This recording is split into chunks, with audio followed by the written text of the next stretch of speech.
Happy Monday. My name is Tabitha Christopher or TabithaChristopher.com. If it's your first time watching one of my live broadcasts or catching this in the replay, I am so glad that you're here.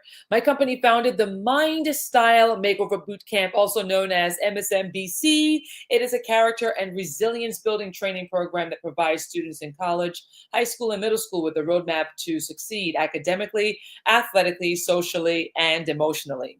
Right now is a good time for you to share this video with your fellow peers if you are struggling with that dreaded stress. Okay, and this particular video, we're specifically talking to college students, boosting your resilience to overcome college stress. If you are not yet in college, you're in high school, you're taking AP, or you're taking regular classes, or maybe you're watching this and you're not yet in high school, you're in middle school. I can guarantee you, if you're able to pick up what I'm putting down in this live video, you will find tools to help you right now in the stage of where you are in your academic career. With that being said, let's get started. Hey, Sergio, you came on just in time. So this week, what I'm going to be doing is each day I'm going to go live and I'll be sharing 5 practical ways to overcome college stress. Tonight, we're going to deal with number one of 5 ways to overcome college stress and boost your resilience. So let's get right into it.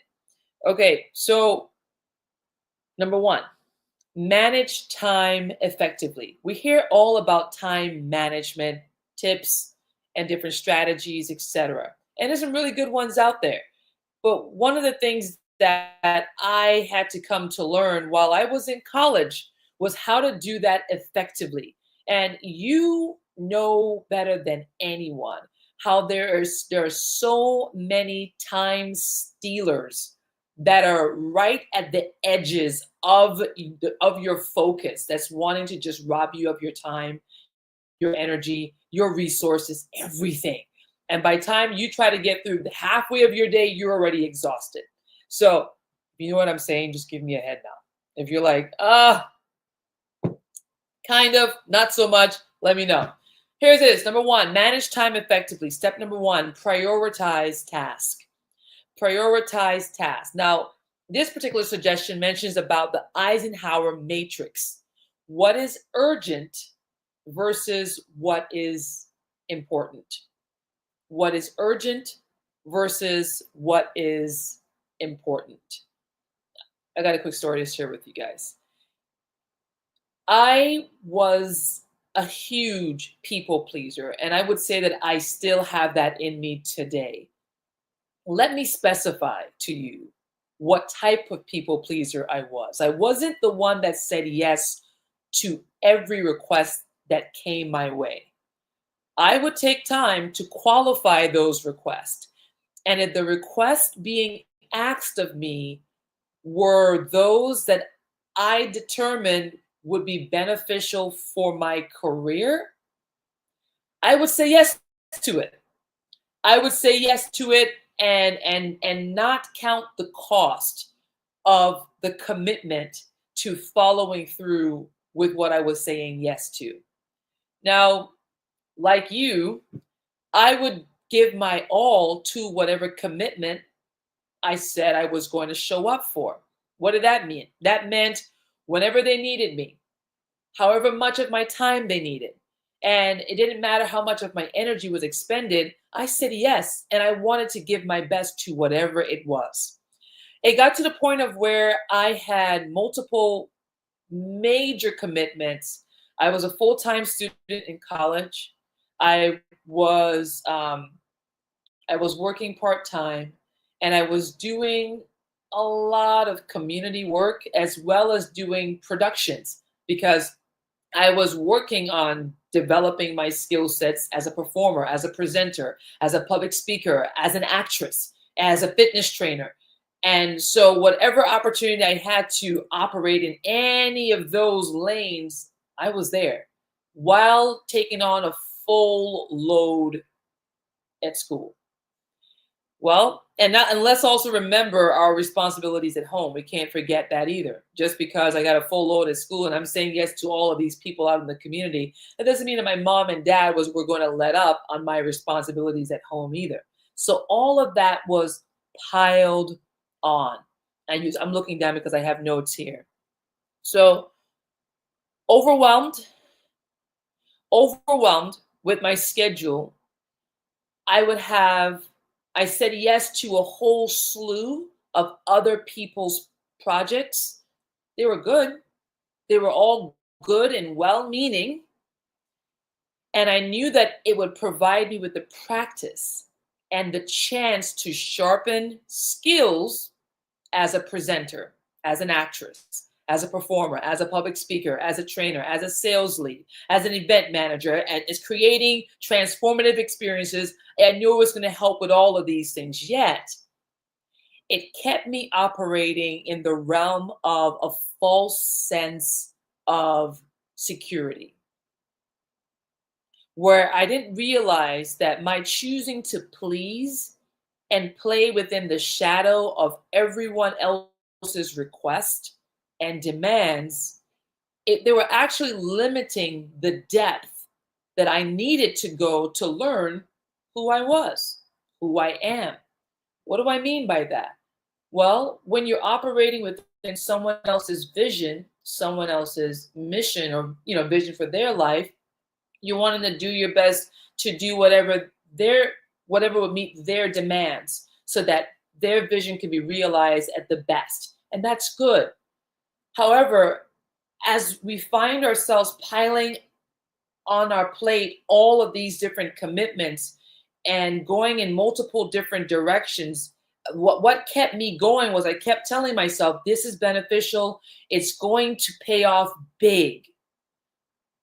Trailblazer, what I wasn't taking into account and I was doing a very good job at ignoring was my energy tank kept on depleting massively and massively. And I was getting sick more often than not. That false sense of security is rejecting the reality that at any moment that project could fall through, or the economy could tank, or I could get sick and not be able to follow through on those commitments. And then they would have to find someone else to replace me, which all of these things that I'm sharing with you happened, which takes us back to prioritizing your task. Is it urgent versus important? You see, when something is urgent and it needs to get done quick, fast, in a hurry, urgency meaning, is it life or death? Can it be put to the side while you focus on what is important, what is actually going to connect the dots for where it is you need to go? And it's going to provide you with the clarity, the space to breathe, to think through what all needs to get done to ensure that that important task is dealt with at its best, in its best effort. Managing time effectively. Step number one, prioritizing your tasks. Distinguishing what is urgent, what needs to be done immediately, and what is important that needs to get done, but what order does it need to be in? Is it life and death? Is it if I don't get this project done, this is going to affect my entire GPA? Then I think that needs to go at the top. That needs to be put at the top. And how much time do I need to allot to that? This is important. It does require my attention, but can it wait? Can it wait a couple of days? Can it wait a week? Right? While I get these urgent tasks complete. Step number two, plan your week. Plan your week. Whether you're using a digital or physical planner, allocating specific blocks for your study, for your rest, and activities. This step two, I learned from my second grade teacher, Mrs. Peters. And I went to the extreme, once again, where I would plan down to the very minute of whatever task I was doing. You don't need to be that extreme. at all. Literally just blocking out the times that you have. For example, I would do 3-hour blocks of time. So hours of rest, say for instance, your hours of rest, you start to wind down for the night between 6 and 9 p.m.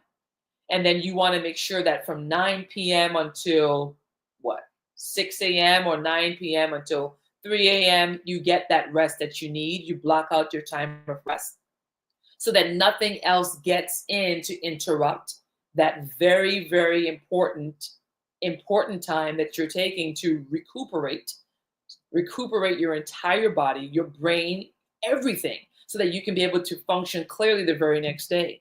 Blocking out times for study, incredibly important. Having that set in advance before the week begins. Because here's the thing that you and I know very well. We don't know what's going to happen once the week takes off. But if you plan ahead and you say, this is how I want to invest my time this coming week, when life happens to pop up, it makes it easier for you to pivot. And then step number 3 of managing time effectively is breaking big projects into smaller tasks with deadlines to reduce the overwhelm. All right, so step number 3 is breaking the big projects into smaller tasks. Who was that? What's going on? Guaranteed to win.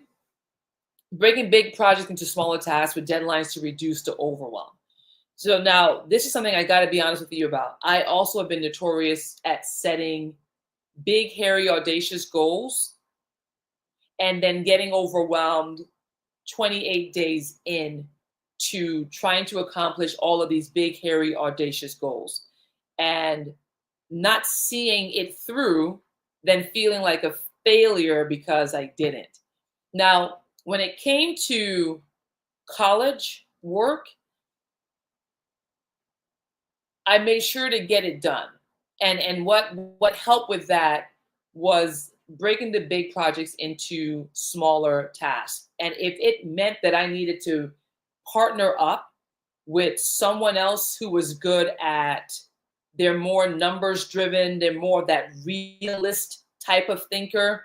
For me, I'm a big visionary. I see the big picture. I see the end goal. Reverse engineering from the end goal was a lot for me to do. That made me feel overwhelmed. And so once I saw and recognized that in myself, I would ask for help from my professors. I would ask for help from classmates that I saw they kept a really good even keel on their emotional levels when it came to that specific class. So I would just check in with them and say, "Oh, what's your game plan on executing this project? What suggestions do you have?" And I found that in doing that, and then I would take really good notes. I would circle the ideas that I'm like, okay, I can do this. I can do this. And if all else failed and I wasn't able to follow through on those suggestions, push would come to shove and I would have to do exactly what this suggestion is, which is to break the big project down into smaller tasks. But I would always end up recruiting some kind of support to help me to complete the task, whether it was support from professors, classmates, my mother, cousins, older cousins, aunts. I would pull in the support needed for that specific subject that I know those individuals that I'm reaching out for help from were experts in. And so that would help incredibly in managing time effectively in order to overcome the stress with college. So that is one practical way to boost your resilience and overcome college stress. We're going to move on to the second practical way tomorrow. It will be the same time. as we came on tonight, between 5 p.m. and 5:10 p.m. Central Time. Look forward to seeing you all then. Continue to make this day as great as you are. Make sure to share this video, like, share, save this video so that your friends who are struggling with the stressors of college right now can get these practical tips to help them to overcome those stressors. All right, enjoy, and I'll see you all tomorrow.